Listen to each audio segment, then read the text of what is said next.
नमस्कार बच्चों, कैसे हैं आप सभी। होप करती हूँ कि सभी बहुत अच्छे होंगे और अच्छे से पढ़ाई कर रहे होंगे। मैं आप लोग के लिए फिर से एक इम्पॉर्टेंट टॉपिक लेकर आई हूँ, आहरणीय समीकरण, जो कि एग्जाम में आने के काफ़ी ज़्यादा चांसेस है। कुछ ही हमारे नियम है, समीकरण है जो आने वाले हैं, मतलब इम्पॉर्टेंट है और उनको घुमा के भी पूछा जा सकता है। चलिए तरीके से देखते हैं। आहरणीय समीकरण में एक हमारा वो भी ग्राफ भी बनता है, तो उस ग्राफ को भी हम देखेंगे कि किस तरीके से बन रहा है। तो कभी कभी आपका क्या 3 नंबर या 2 नंबर में सिर्फ उसका समीकरण और उसके स्थिरांक, मतलब क्या क्या प्रदर्शित करते हैं, वो पूछ लेता है कभी कभी। तो इतना ही लिखना होता है सिर्फ उसमें, और उसके समीकरण, मतलब पूरा समीकरण अगर आहरणीय समीकरण पूरा पूछता है, अगर 4 नंबर में भी या 5 नंबर में पूछता है, तो आपको पूरा उसको सॉल्व करके दिखाना होता है कि सरल रेखा के लिए उसका कैसा ग्राफ बनेगा, क्या समीकरण निकलेगा। तो पूरा देखेंगे हम। शुरू करते हैं। आहरणीय समीकरण। आहरणीयस ने समांगी गैसीय अभिक्रियाओं में ताप परिवर्तन के कारण, जब ताप में परिवर्तन होगा तो क्या होगा, वेग स्थिरांक में भी परिवर्तन होगा। तो आहरणीयस ने क्या किया, समांगी गैसीय अभिक्रियाओं में ताप परिवर्तन के कारण जो वेग में परिवर्तन हो रहा है, उसके वेग स्थिरांक में जो परिवर्तन हो रहा है, उसको एक समीकरण के द्वारा दर्शाया है कि भाई इस तरीके से परिवर्तन हो रहा है वेग स्थिरांक के में। ठीक है, तो किस समीकरण के द्वारा दर्शाया, तो k is equal to A into E, मतलब a गुणा ई की घात minus E A upon R T. ठीक है, तो ये एक याद करना पड़ेगा आहरणीयस का। ये वाला जो समीकरण है, इसको आपको बहुत तरीके से याद करना पड़ेगा। कुछ नहीं है, k is equal to A into E, और ऊपर घात में आएगा minus E A upon R T. ठीक है, अब हम देख लेते हैं कि इसमें किसका किसका मतलब क्या होता है। k क्या है यहाँ पे, k जो है वो वेग का स्थिरांक है। जैसा कि पहले ही हमने लिखा कि वेग स्थिरांक में परिवर्तन को दर्शाने के लिए ही ये पूरा समीकरण दिया है। तो k क्या है, हमारा वेग स्थिरांक है। ये हो गया, समझ में आ गया। अब इसमें a क्या है, कैपिटल A आहरणीयस का स्थिरांक है, मतलब उन्होंने अपना एक स्थिरांक दिया, a मतलब आहरणीयस का स्थिरांक। और ई ए क्या है, ई ए हमारा सक्रिय ऊर्जा है। ठीक है, ई फॉर एनर्जी, इस तरीके से आप समझ सकते हैं। ई फॉर एनर्जी मतलब ऊर्जा, तो ई ए क्या है, संक्रियण ऊर्जा है। और आर गैस स्थिरांक होता है, ऑलवेज जानते ही हैं आप। और टी जो होता है वो हमारा परम ताप होता है। तो इस तरीके से आप संकेतों को बता देंगे कि क्या क्या संकेत किस किस का है। तो ये हमारा हो गया नॉर्मल, ये याद कर लिया हमने। अब इसके बाद हमें समीकरण निकालना है। ठीक है, सरल रेखा के लिए। तो पहले क्या करेंगे, ये समीकरण एज इट इज़ हमने लिख दिया, कुछ नहीं करना है, एज इट इज़ लिख दिया। अब हम दोनों पक्षों का लॉग लेंगे। ठीक है, आहरणीय समीकरण में लॉग लेना है, ये दिमाग में रखिएगा कि k is equal to A into E upon, मतलब सॉरी, घात में क्या होगा, minus E A upon R T. इसका हम दोनों पक्षों का क्या लेंगे, लॉग लेंगे। हमने लॉग ले लिया। ठीक है, तो log base k is equal to log base E K is equal to log base E A into E, मतलब एज इट इज़ रख दिया है, बस लॉग बेस ई और लॉग बेस ई दोनों साइड लॉग ले लिया है, हमने ले लिया दोनों साइड लॉग।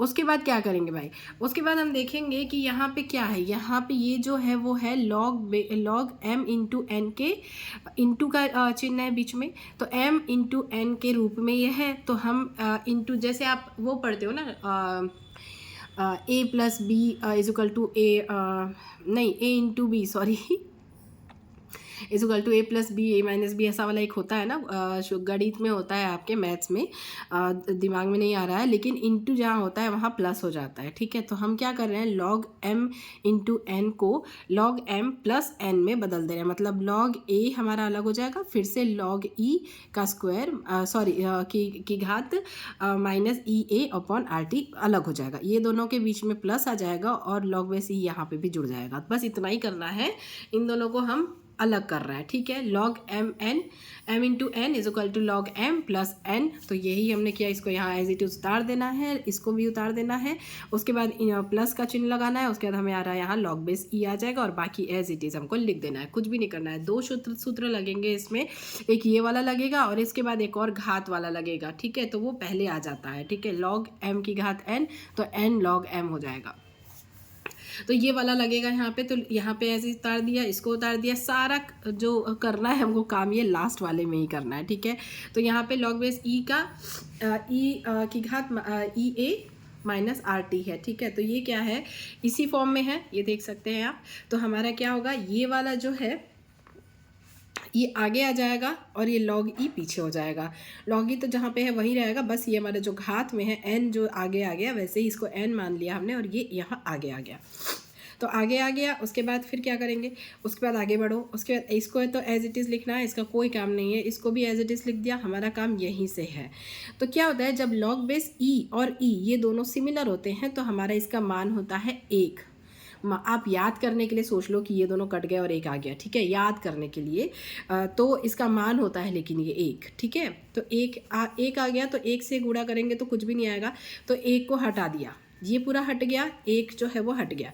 उसके बाद हमारा बचा क्या, बचा हुआ पोर्शन ये रहा, पूरा एज इट इज़ ले लिया हमने यहाँ तक का, पूरा ये हट गया। उसके बाद क्या होगा, उसके बाद इसको log बेस 10 के रूप में चेंज करेंगे, ठीक है। तो log बेस 10 के रूप में चेंज कर दिया, k = log base 10a plus इसको जब log बेस 10 के रूप में log बेस ये log a को log बेस a को log 10 के रूप में चेंज करते हैं हमारा, तो यहाँ पे आ जाएगा 2.303, ठीक है। तो जब इसको चेंज करेंगे log बेस a को, तो log बेस 10a में यहाँ पे 2.303 आ जाएगा। तो ये RT जो है, R यहीं रहेगा और T जो है 1/T के रूप में अलग हो जाएगा। यहाँ पे ये वाली चीज़ एकदम मतलब ध्यान रखिएगा कि जब हम log बेस 10 के रूप में चेंज करेंगे तो यहाँ पे 2.303 जुड़ जाएगा R में, ठीक है। तो ये जुड़ गया, बाकी सब सिमिलर रहेगा, बस यहाँ पे 10 के बाद 2.303 जुड़ जाएगा। अब ये हमारा एक सूत्र आ गया, मतलब एक समीकरण आ गया। अब इसी को हम y = mx + c के रूप में लिखेंगे। कैसे लिखेंगे, mx ये मतलब व्यवस्थित रूप में एक सरल रेखा के लिए, तो इसको ऐसे ही लिखा। ये जो है ये पूरा ये हमारा mx, इसको m और x मान लेते हैं और इसको c मान लेते हैं। mx m × x है ना, तो यहाँ पे 2 है, तो m और x इसको आगे कर लिया, प्लस यहाँ पे c को पीछे कर दिया। तो ये हमारा y = mx + c के रूप में हमने इसको लिख लिया। अब इसका ग्राफ बनाएंगे, तो ग्राफ कैसे बनेगा हमारा, ये हमारा एक सरल सा ग्राफ, सरल रेखा का स्लोप वाला ग्राफ बनेगा, जिसमें हमने क्या किया, log बेस ये यहाँ पे हमारा ये y है, ठीक है।